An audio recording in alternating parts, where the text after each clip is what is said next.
உலகில் இன்று அதிவேகமாக வளர்ந்து வருகின்ற ஒரு மறை மதம் என்றால் இஸ்லாமிய மதம் தான். இதை ஆய்வு செய்து எழுதியிருக்கிறவர்கள் கிறிஸ்தவர்கள்.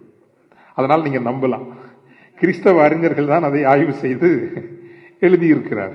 அமெரிக்காவை சார்ந்த மிக மிக மிக பெரிய 1990ஆம் ஆண்டு வெறும் 110 கோடி என்று இருந்த இஸ்லாமிய சமூகம் 35 ஆண்டுகளில் 160 கோடி என்று ஆகியிருக்கிறது. அதே அறிஞர்கள் கணிக்கிறார்கள் 2050ஆம் ஆண்டு வருகின்ற பொழுது 210 கோடி இஸ்லாமியர்கள் இந்த உலகத்தில் இருப்பார்கள் என்று அவர்கள் கணிக்கிறார். காரணம் என்ன என்றால் அதான் அடிப்படையில் அறச்சிதைவுகளும் ஒழுக்க சிதைவுகளும். குடும்பம் என்பது முக்கியமில்லை, தன் விருப்பப்படி வாழ்ந்து கொள்ளலாம். ஆணும் ஆணும் திருமணமா, அதில் ஒன்றும் பிழை இல்லை. பெண்ணும் பெண்ணும் திருமணமா, அதில் ஒன்றும் தவறு இல்லை. அவையெல்லாம் அடிப்படை உரிமைகள் என்று உலகம் ஒரு போக்கில் செல்லுகின்ற பொழுது, இல்லை இப்படித்தான் வாழ வேண்டும், இதுதான் நெறி, இதுதான் முறை என்கின்ற ஸ்டெபிலிட்டி, அந்த ஸ்டெபிலிட்டியை கொடுப்பதால் இந்த மதத்தின் மீது ஐரோப்பிய நிலப்பரப்பினுடைய மக்களுக்கு ஒரு கவனம் வருகிறது. பிகாஸ் ஏனென்றால் இவர்கள் ஸ்டெபிலிட்டி கொடுக்கிறார்கள், குடும்ப அமைப்பை பாதுகாக்கிறார்கள். முதியவர்களை இவர்கள் பராமரிப்பு இல்லங்களுக்கோ அநாதை இல்லங்களுக்கோ கொண்டு விடுவது இல்லை.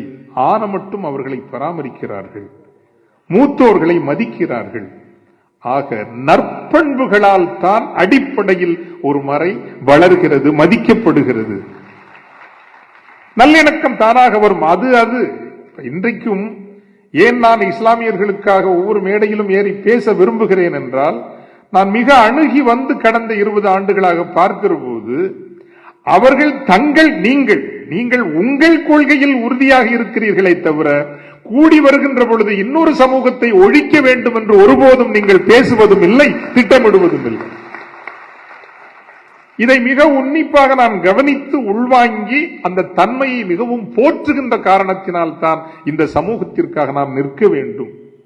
எவ்வளவுதான் முயன்றாலும் இஸ்லாமிய மக்கள் மீது இங்கு பகை வெறுப்பினை இவர்கள் ஒரு பொதுவான பண்பாடாக கொண்டு வர முடியவில்லை. இன்றும் மகா சன்னிதானங்களையும் அல்லது மாபெரும் அறிஞர் பெருமக்களையும் இஸ்லாமியர் அல்லாதவர்களையும் இங்கு கொண்டு வர முடிகிறது என்றால் உங்களினுடைய அந்த நற்பண்புகள் தான்.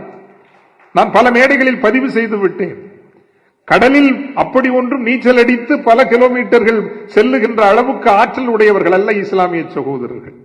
ஆயினும் சென்னையில் பெருவெள்ளம் சூழ்ந்த பொழுது அந்த பெருவெள்ளத்தில் சிக்கிக்கொண்ட மக்களை மீட்பதற்கு முதலில் வந்து நின்றவர்கள் அப்படி நீச்சல் பாரம்பரியம் இல்லாத இஸ்லாமிய மக்கள் தான் வந்து நின்றார்கள்.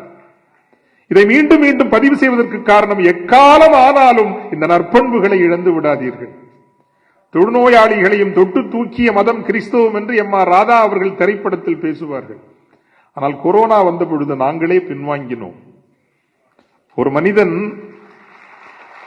தன் வாழ்வில் கடைசியாக அவனுக்கு கிடைக்கிற ஒரு மரியாதை என்பது பிணமாக செல்கிற பொழுது 4 பேர் அதை தாங்கிக் கொண்டு கண்ணியத்தோடு வழி அனுப்பி வைப்பது. கொரோனா காலத்தில் எல்லோரும் பின்வாங்கிய பொழுது ஒரு மனிதனுக்கு, மனித உயிருக்கு அல்லது அந்த பிறவிக்கு கிடைக்கிற அந்த கடைசி மரியாதையை கொடுக்க வேண்டும் என்று தம் உயிரையும் கருதாது நின்ற ஒரே சமூகம் இஸ்லாமிய சமூகம். இந்த அடிப்படை பண்புகளை நீங்கள் இழக்காதிருக்கிற வரை உங்களுக்காக இந்த உலகம் நிற்கும். நீங்கள் உயர்வீர்கள், நீங்கள் வளர்வீர்கள். இதில் மாற்று கருத்து ஒன்றும் இல்லை. இஸ்லாத்தினுடைய சமகால அதிசயம் என்ன என்று அறிவு பெருமக்கள் கூடுகிற போது ஒரு கேள்வி வரும்.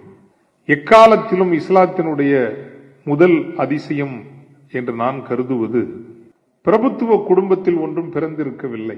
மிகவும் ஏழை எளிய ஒரு குடும்பத்தில் பிறக்கிற போதே தந்தையை இழந்து, 6 வயதில் தாயை இழந்து, எந்த பல்கலைக்கழகங்களுக்கோ கல்லூரிகளுக்கோ செல்லாமல் வாழ்ந்து வளர்ந்த ஒரு மனிதர் இந்த உலகில் படை நடத்திய மாபெரும் மனிதர்களை விட, இந்த உலகில் அமர்ந்து விவாதித்த சட்டமன்றங்கள் பாராளுமன்றங்களை விட, அத்தனை பாராளுமன்றங்களையும் சட்டமன்றங்களையும் நடந்து முன் சென்ற படைகளையும் இணைத்து பார்க்கின்ற போது அவையெல்லாம் இணைந்து இந்த உலகத்தில் அவைகள் ஏற்படுத்திய தாக்கத்தை விட இந்த ஒற்றை இறை வாக்கினருடைய வாழ்க்கை மாபெரும் தாக்கத்தை இந்த உலகத்தில் ஏற்படுத்தியது என்பதுதான் இஸ்லாத்தினுடைய பேரதிசயம். 374 ஆண்டுகளாக அந்த இறைவாக்கினருடைய இது இஸ்லாத்தினுடைய பொது அதிசயம்.